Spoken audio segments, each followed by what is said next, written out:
पता नहीं परमेश्वर शुकर्मों के आधार पर उसको कहाँ पर भेजेगा और कब उस जीवात्मा के साथ सहयोग हमारा बनेगा। इसलिए हम सब लोग श्रद्धान्वित होकर के उस पवित्र आत्मा के प्रति अपने श्रद्धांजलि श्रद्धा सुमन, हमारे बीच में विद्युत मंडल भी यहाँ उपस्थित है, थोड़ी सी कुछ चर्चा भी आपके सामने उपस्थित होगी। हमारे आर्य समाज सिरसाबाद से सम्माननीय अमित कुलश्रेष्ठ जी, हिमांशु जी उपस्थित है। मैं चाहूँगा, वैसे तो हमारे मित्र हैं लेकिन दिनों बाद मिलते हैं तो उनका नाम भूल जाता हूँ। मैं चाहूँगा 2 शब्दों से वह भी उस पवित्र आत्मा के प्रति अपनी श्रद्धांजलि समर्पित करेंगे। आए हिमांशु। ये पकड़िए, ऐसे पकड़ना, ऐसे बनाते रहिए वीडियो।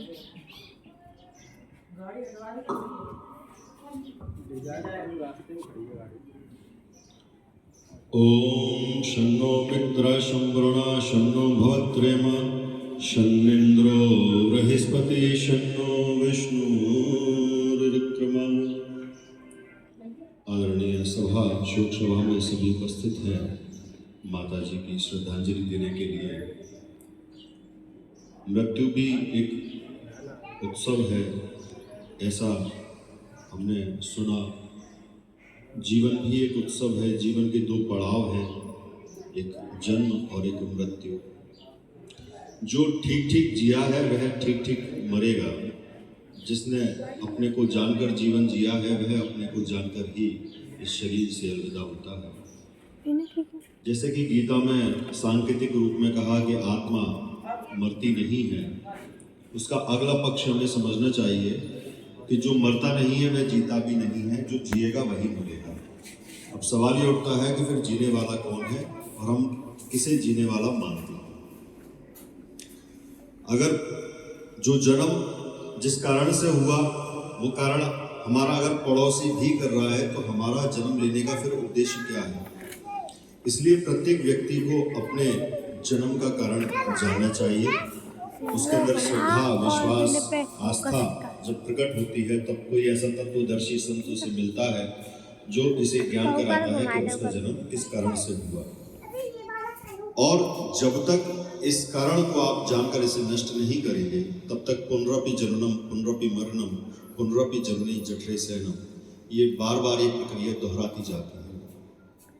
योग दर्शन इसी बात को कहता है कि जो जन्म लेने वाला और जो मरने वाला है वह शरीर है। आत्मा ना जन्म लेती है ना मरती है। फिर वो कौन है जो जन्म लेता है, एक शरीर को धारण करता है और वो अपने पिछले जन्म के सारे चीज़ों के बारे में बता देता है कि हम फलाना फलाना गांव में थे और हमारा ऐसे ऐसे ये हुआ था और हमें सब याद है।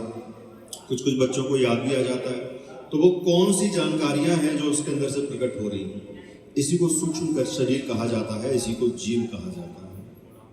ये 17 तत्वों से लेकर 19 तत्वों तक शरीर को धारण करता है।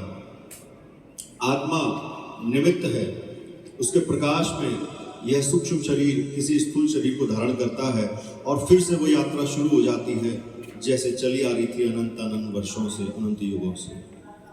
इसलिए योग दर्शन कहता है कि योगस्थ चित्त वृत्ति निरोधा, अपनी वृत्तियों को निरोध करो। ये जन्मने और मरने वाली जो वृत्तियां हैं, ये आसक्ति के कारण हम जो कर्म करते हैं उसमें हमारी वासना लगी रह जाती है और यही वासना हमें जन्म मरण का हेतु कराती है। आप इस बात को जानकर हैरान होंगे कि अब तक आपकी इतनी उम्र हो गई फिर भी आप ये नहीं जान पाए कि शरीर में आप रहते कहाँ हैं।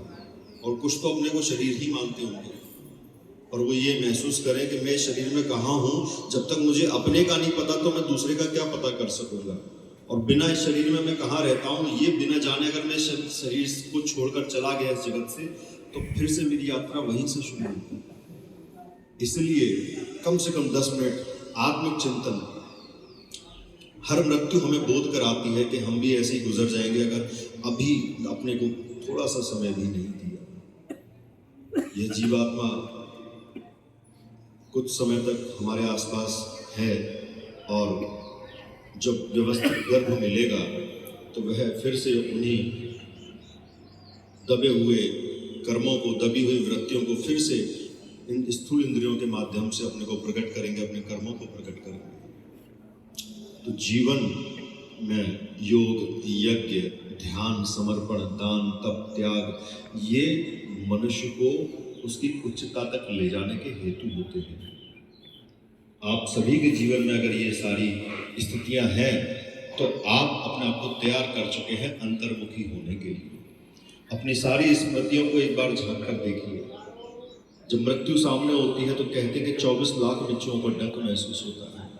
आपके प्राण, अपान, ज्ञान, समान, उदान, काम, कुल, ककल, देवदत्त और मरने के बाद धनंजय और वायु, ये सब शरीर से अपने अपने कारणों में जाते हैं और जो कष्ट होता है वो जीवात्मा कैसे भी नहीं कह सकता।